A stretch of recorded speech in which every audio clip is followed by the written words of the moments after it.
Good afternoon, Grace Baptist Church.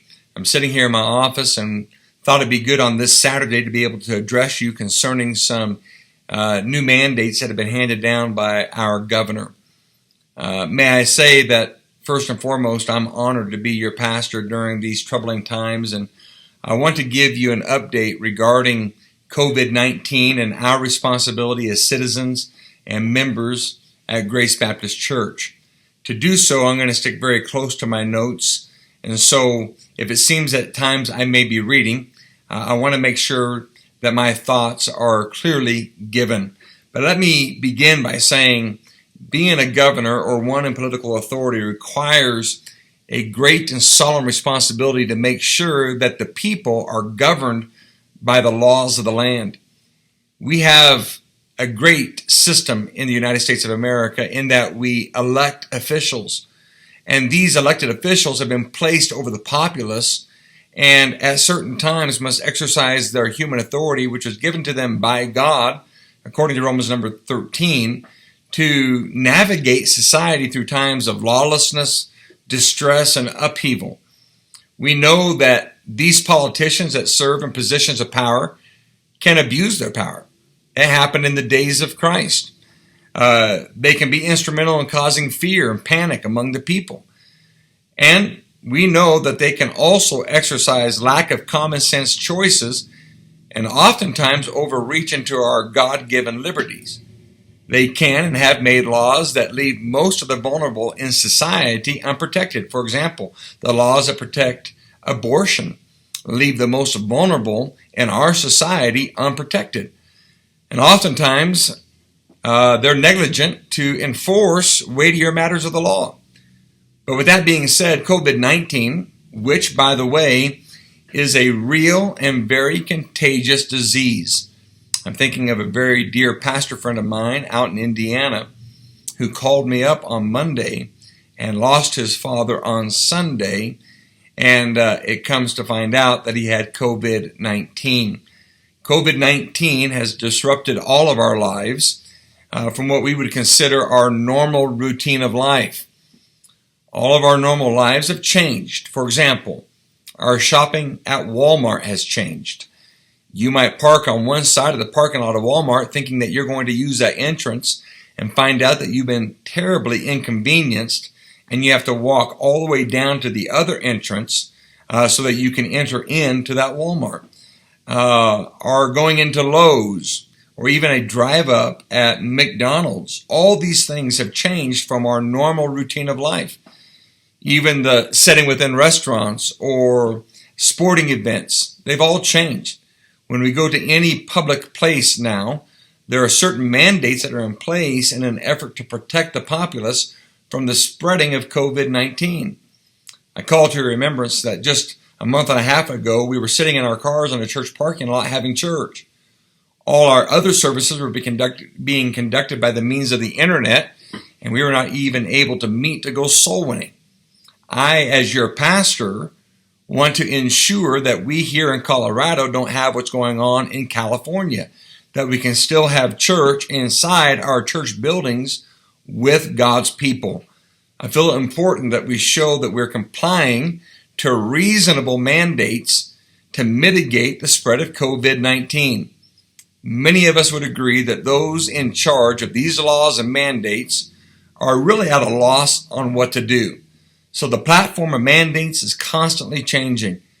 I, as your pastor, also am weary of the moving target mandates. But I, too, must exercise restraint of my emotions and free will and ask myself this: are these mandates unreasonable and in complete defiance to my civil liberties in an effort to stop the spread of a very contagious disease? Then I have to ask myself this question: if I lost one of my parents or one of my family members to this dreadful disease, would I have wanted the person who spread it to them to have been more cautious? Well, of course, my answer would be yes. Then I have to ask myself as a pastor, if one of our church members died from COVID-19, would I have wanted the person who spread it to them to have been more cautious? Again, my answer would be yes. Being a pastor is a great privilege. but also requires the heavy responsibility to feed and to protect the flock of God. We as pastors who truly love people will go to great lengths to protect our people and our members from the unseen enemies of the world, the flesh and the devil, to ensure that you remain faithful to the Lord till he comes again. I believe that one of the most powerful verses in the Bible deals with spiritual social distancing. 2 Thessalonians 3:6 says, "Now we command you, brethren, in the name of our Lord Jesus Christ, that you withdraw yourselves from every brother that walketh disorderly." Here Paul is commanding the church of Thessalonians that if you have a brother among you that walks disorderly, you withdraw your foot from that brother. You don't have any fellowship with him. You don't converse with him. You withdraw yourself from him. Now, the reason why the Lord would have us practice a spiritual social distancing is because God doesn't want you to catch what they got. 1 Corinthians 15:33 says, "Be not deceived, evil communications corrupt good manners."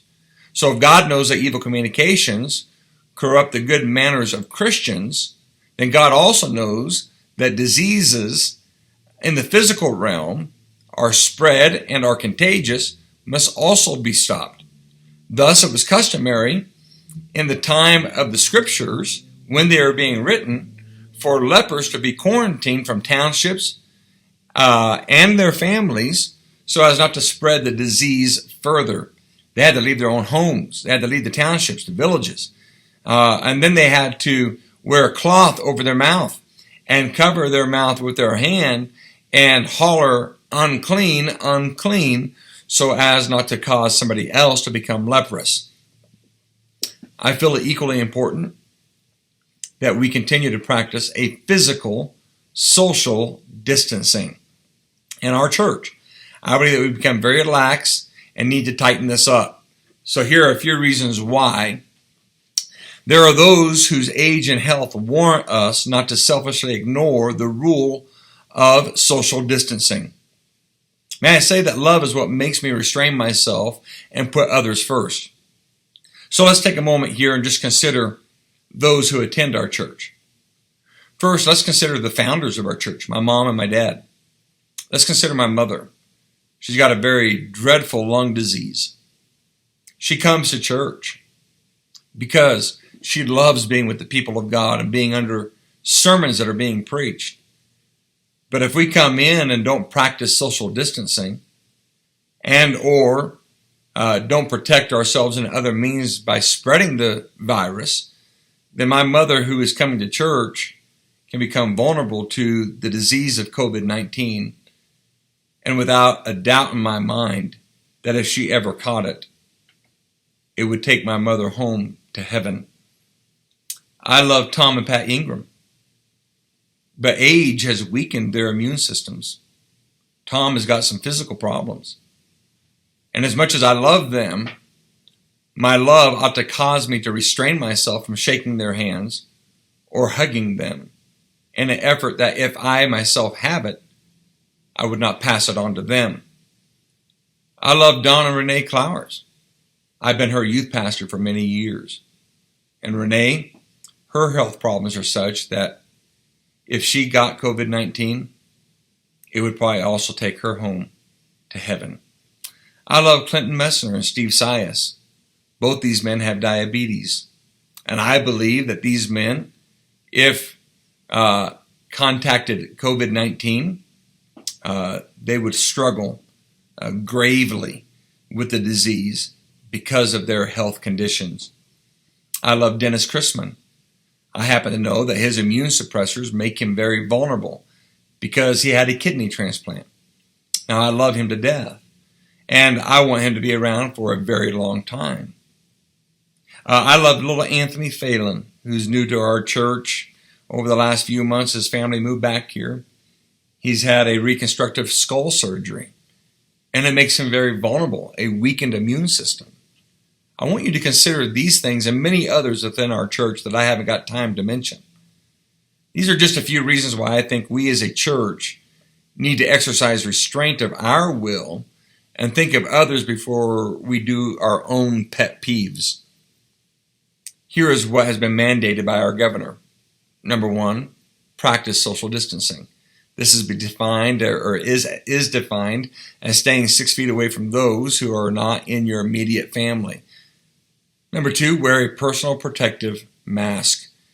And I believe that it's prudent if this is a means by which COVID is spread.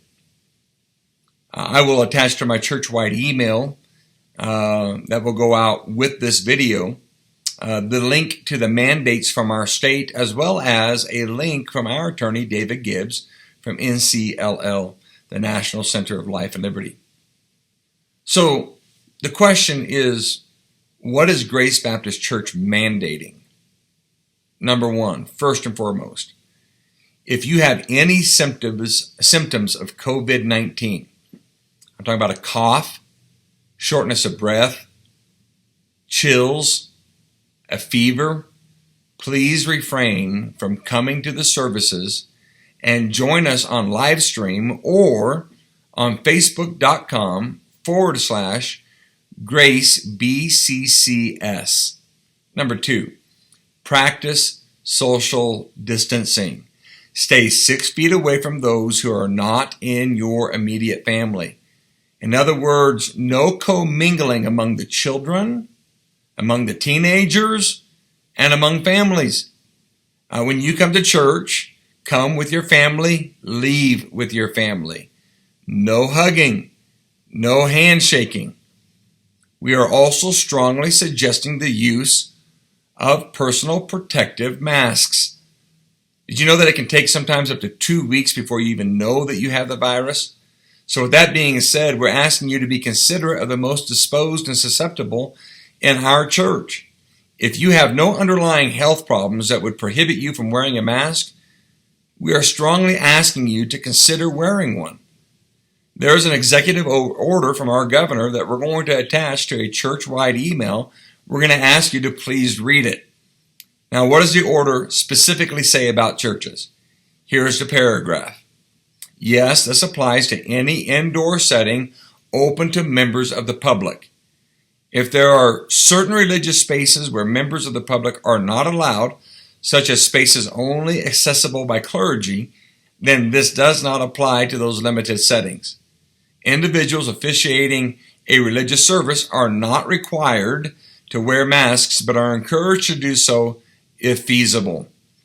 Grace Baptist Church will not question, nor will we turn away any person if you decide not to wear a mask simply because of your right not to disclose to us your reasons for not wearing one. However, we strongly encourage you to wear a mask if you have no underlying health problems that prevent you to do so. If you forgot a mask, we will have them available at all entrances of the church if you decide to wear one. If you decide to or not to wear one, you will not be looked down on by anyone in our church. Teachers of Sunday school, here is the statement right from the governor's website.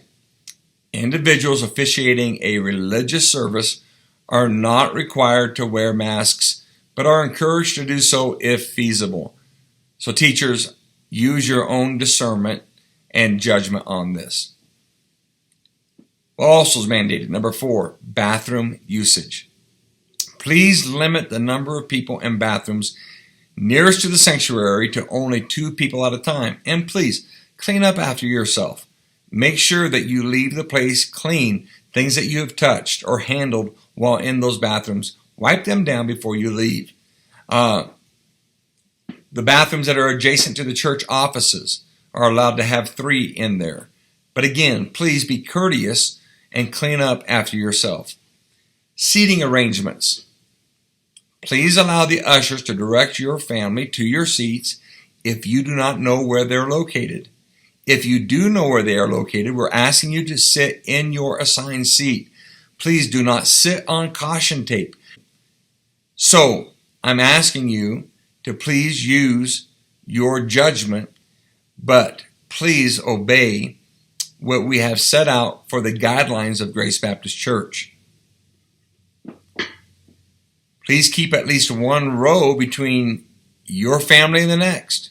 That's very important to do. if we observe the lack of compliance, we will kindly remind you of these policies and trust that you'll act in a manner of Christian character. Grace Baptist Church, I love serving the Lord. I love the fact that we don't have the problems that churches are facing right now in California. It is catastrophic. And I believe that if we can do these small things in an effort to show that we're trying to comply to our government, and it gives us the freedoms to meet within our church, then what is the harm in doing that?